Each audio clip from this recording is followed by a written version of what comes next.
गौरव संतोष सूर्याच्या सोनेरी किरणांची उजाडली प्रजासत्ताक दिनाची पहाट भारत मातेला वंदन करून करतो मी माझ्या भाषणाला सुरुवात।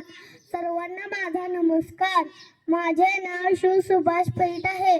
आज 26 जानेवारी आपला प्रजासत्ताक दिन आहे। तुम्हा सर्वांना प्रजासत्ताक दिनाच्या खूप खूप शुभेच्छा। प्रजासत्ताक दिन हा आपला राष्ट्रीय सण आहे। 26 जानेवारी 1950 रोजी आपले संविधान लागू झाले।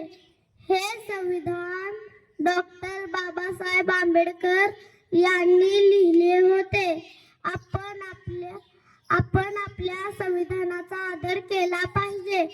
मी भारतीय असल्याचा मला अभिमान आहे।